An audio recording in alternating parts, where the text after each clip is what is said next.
Let's get right into it because you got a bigger race coming up. Why did you decide to run? I decided to run against Nikema because of an ad that I kept getting bombarded with that was talking about the digitization of Georgia. What's that? Yeah, that's what I said. Yeah. So I did my little journalistic deep dive into it Yeah. and found out it's the elimination of cash and it's 15-minute cities.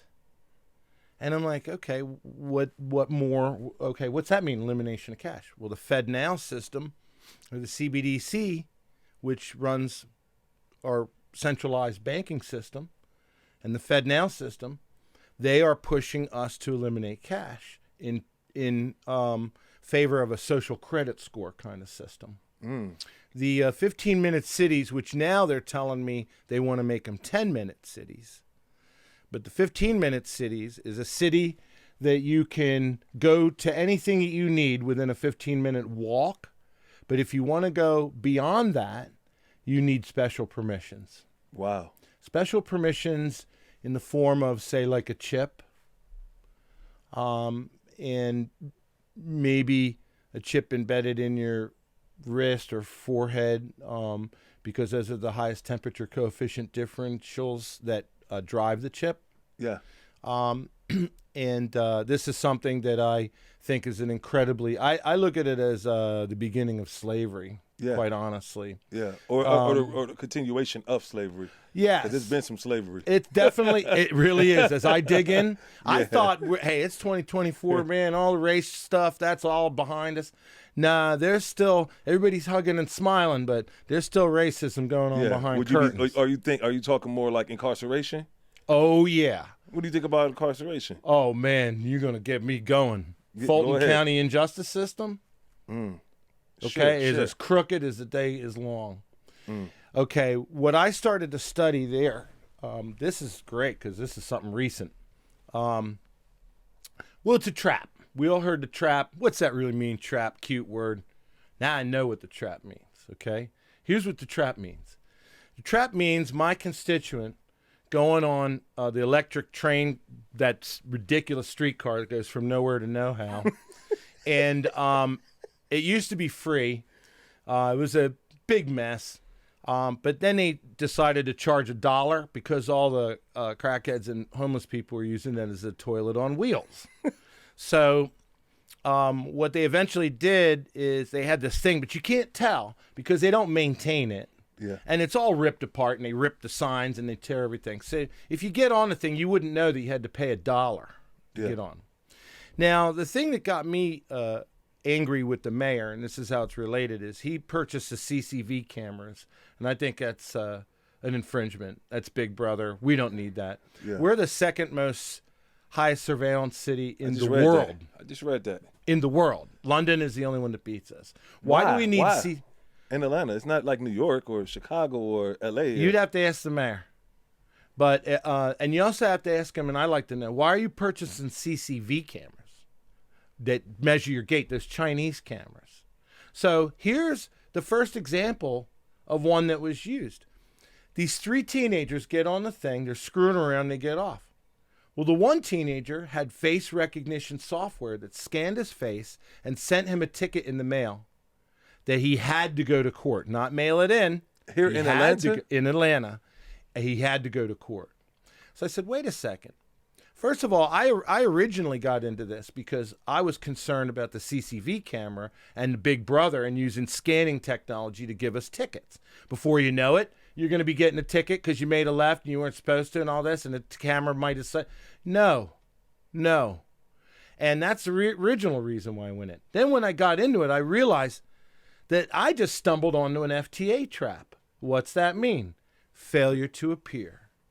So in the case of my constituent, who's a 17-year-old kid without a car, in order to make the 8 o'clock in the morning deadline for court, he has to jump on a bus at 4 o'clock in the morning. What teenager's going to be that responsible? He don't have a father, and the schools aren't teaching what FTAs are. Yeah. So he just overslept. Yeah, so let me ask you this question.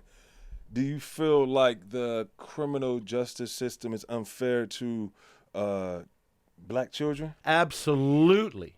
And I'll share with you. It's such a great question. Yeah. You're really hitting a nerve because this is something I've been working on this week. Yeah, go ahead, please I went share. to court for that kid. I got all his charges dropped, but I still raised the question to the judge. You're using face technology software to trap my constituents? Why couldn't he just mail in $15-20 to the court and call it a day? Yeah. Why are you making him go into court? And then I found out they're trying to create an FTA trap. What's that mean? First of all, I didn't know white kids even getting a seatbelt violation or failure to yield. But the black kids, $300, failure to yield, seatbelt violation. You think you just mail in $50 or $30 or whatever? Yeah. No, you have to go to court. Yeah. If you're late for court or if you don't show, FTA, Yeah. which is 90 days mandatory, no bail. Well, hold on, John Bongo. Hold on. So where are we headed? We're headed towards, this trap was established, in my opinion, as I studied it, the minute Martin Luther King got shot. The minute he was assassinated, some of his cronies, they didn't walk, but they ran down here.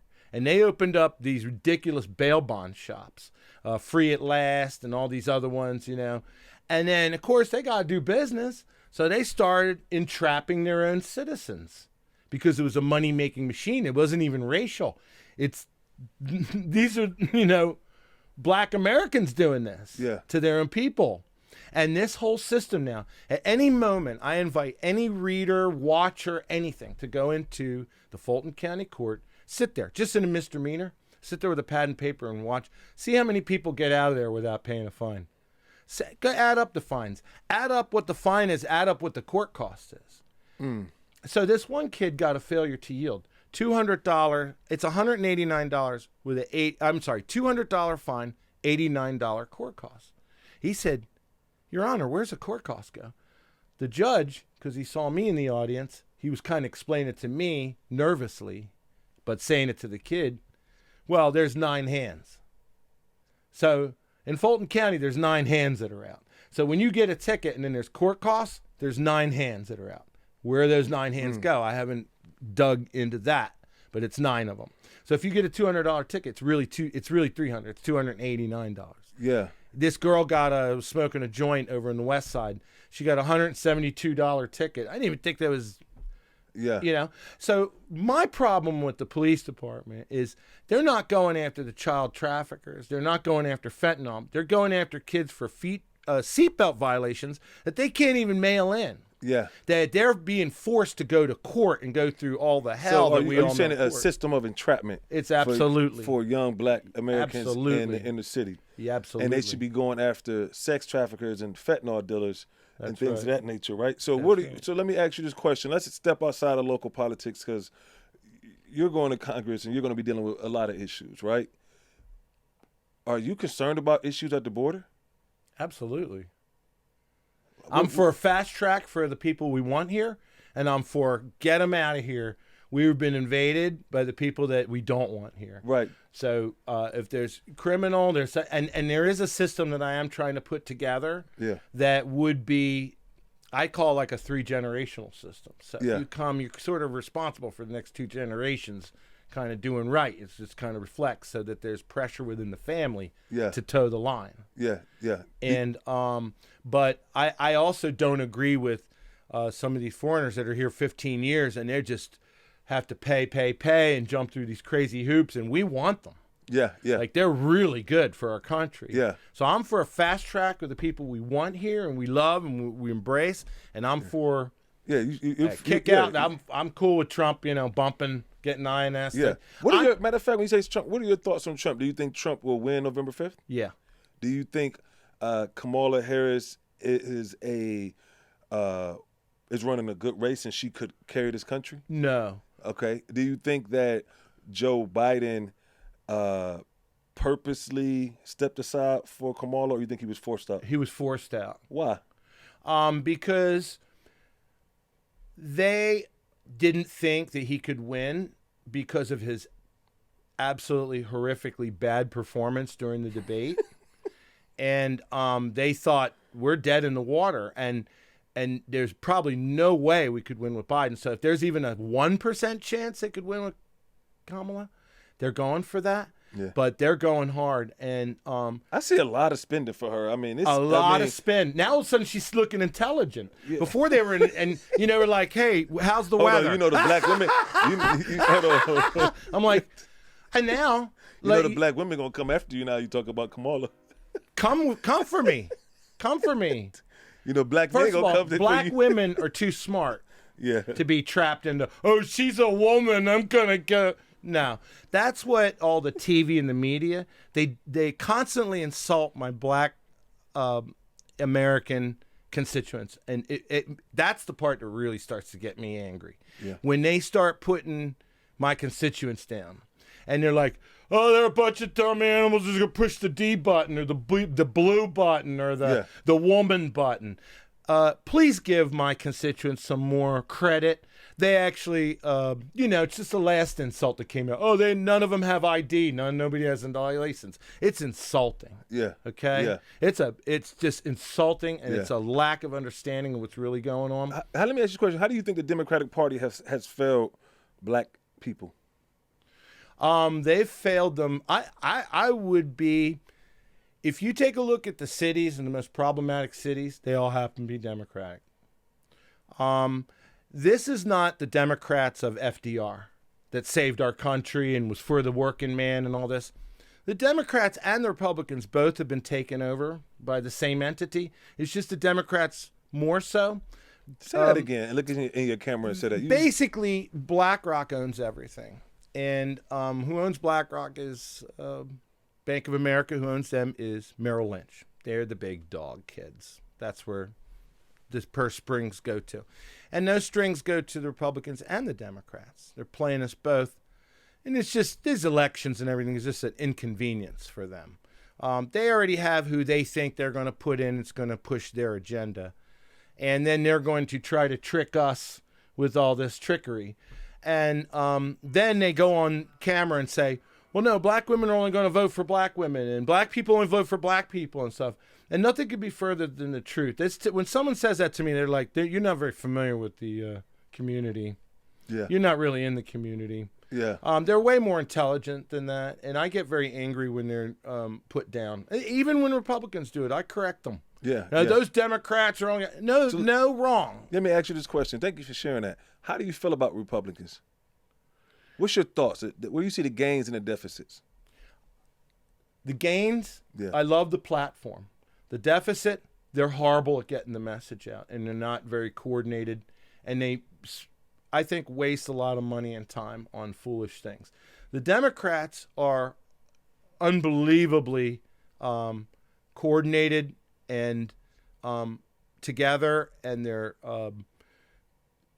they are really got their act together. The problem is the platform. Yeah. The platform's a disaster, in my opinion. Not all of it. How would the Republican platform serve the black family best? And how does the black family serve the Republican platform best? How's that marriage made if you were to put it together? The Republican Party was the black American Party. Yeah.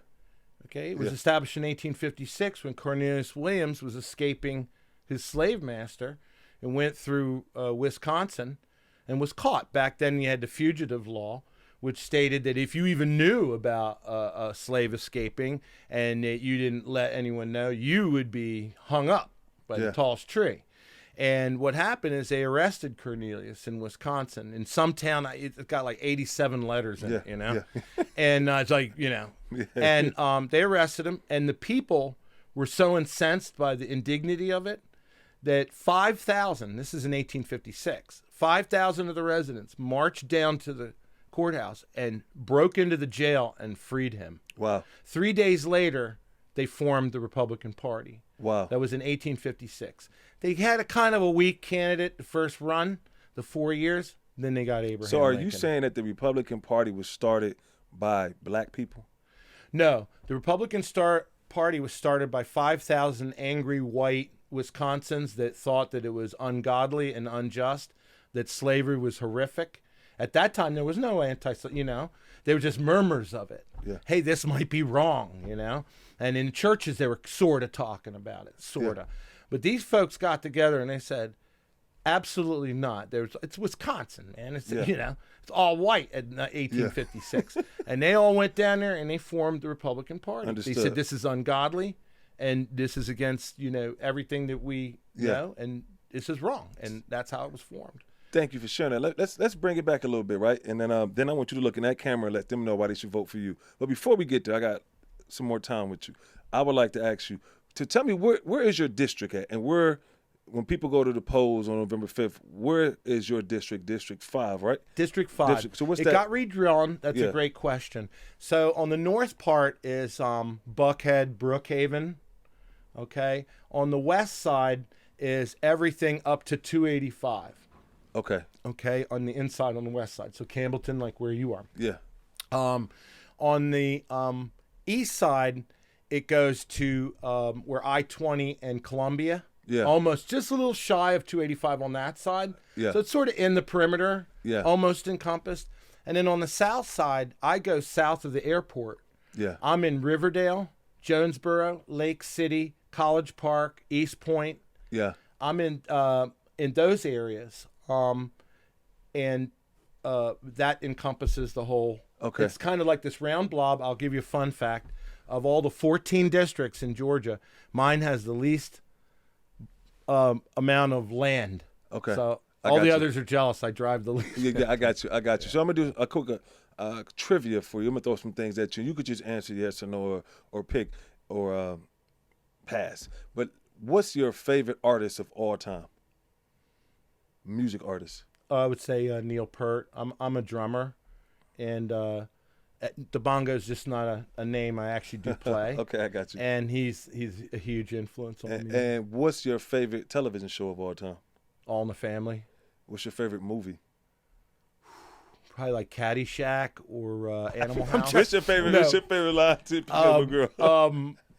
I'm not as horrible as I look. I don't know. Okay, I got you. No, honestly, I pick up a woman. Yeah.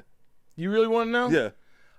I act normal. I don't put anything. I don't try to be fake. I don't insult them. I don't say, you're a woman, I'm a man, so I'm going to talk to you this way. I'm going to look this way. I just talk to a woman as she's my friend. Yeah. As I would meeting a friend. Yeah, yeah. And, that's the truth. That's fair. That's fair. I ask you this question. If you were to be stranded on an island, what is the one essential item you would need to have? Water ice.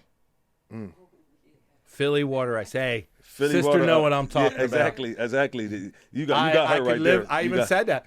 My buddy, I have a friend, his name's King, and he just opened up a new business.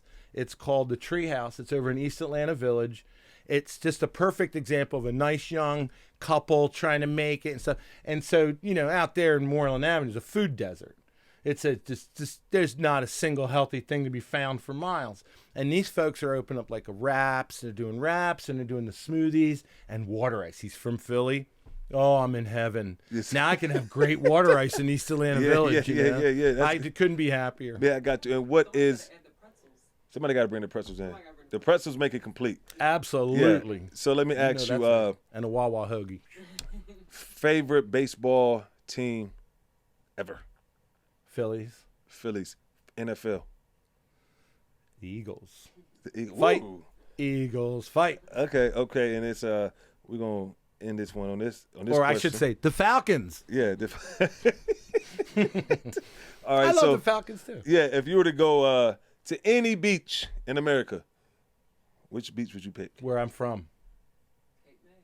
Bam. Okay. Now look in that camera. Let them know why they should vote for you November 5th. John Bongo for Congress. Train to pass. We got time on the tape? We still got time? Okay. That's the one part about this. Yeah, because that would have been horrible for him to say peace. Yeah. So, and when you drive your point home, this is you just being straight political. Yeah. I don't even know what to say. Let me know so when much. You ready? So one more time, I'm gonna ask another question and fall back into it. So John Bongo for Congress, let me ask you this. If you were to leave the world better than you found it, what would that look like? That would look like the elimination of poverty and homelessness here. Hopefully I can accomplish that in my first term. I would like to go 2 terms. And then I will get out. because I'm for term limits. I would like to see elimination of homelessness, and I want to see absolutely clean up that Fulton County and DeKalb County and Clayton County, the problems we have in there. Upon getting elected, I've already said my first day I'm going to release what's called a 5th Congressional Survey. What this will be is it's an anonymous survey that asks pretty much 6 simple questions. Who's the 3 people that need to get fired and why? Who's the 3 people that need to get promoted and why? I do not want a phone number. I don't want any names or anything. These are completely anonymous, and there will be no break in chain. So we'll have 2 representatives from my office go to particular things, say like Zone 3 Police Department, and we would be giving these out to the principals and non-principals. Principals would be officers, shift command officers. Non-principals are the secretaries, dispatchers, janitor. They're all going to get this survey. Nobody knows what's going on inside the boardroom better than the board members. Indeed. And so this will give a person an opportunity. Let's say you're a really good cop and you want to get rid of a bad cop. How do you? You can't. This will be a way you can. Indeed. Thank you for sharing that. Now look at that camera. Let them know why they should vote for you. John Bongo for Congress, November 5th. My name's John Salvesen, Bongo for Congress, www.bongoforcongress.com. The reason that I'm running is because I'm a handyman by trade, and I wanted to know who was representing me. So I went and investigated on the federal level down to the city level and local level, on the Republican side and the Democratic side. What I found on both sides is we're getting a lot of misrepresentation. There's a lot of people that take this job to further their own pocket, their own career, ego, or whatever. But what I find is it doesn't trickle down to the people that are supposed to be represented. I feel very strongly that we're not being represented properly by either party. I am running as a Republican. Republicans run Georgia. I'm probably half my views could be considered Democrat, and half of them are Republican. I just think we need to bring common sense. I'm really not much of a party person, as more of a constituent person. I'm for the constituents. I'm in the streets. I'm listening to everybody. I'm listening to what they have to say. I absolutely have to tell you, I am loving this journey because of the great constituents that I have here and the wonderful stories I hear. I am looking so forward to representing this district. I assure you that in my second term, we could very feasibly be one of the wealthiest districts in the United States. We've got some big plans. Yeah, indeed. Big plans. Indeed. Well, thank you for sharing that. Y'all remember John Bongo for Congress, and this is another episode of Politics and Black Families. Peace. God bless you. Thank you.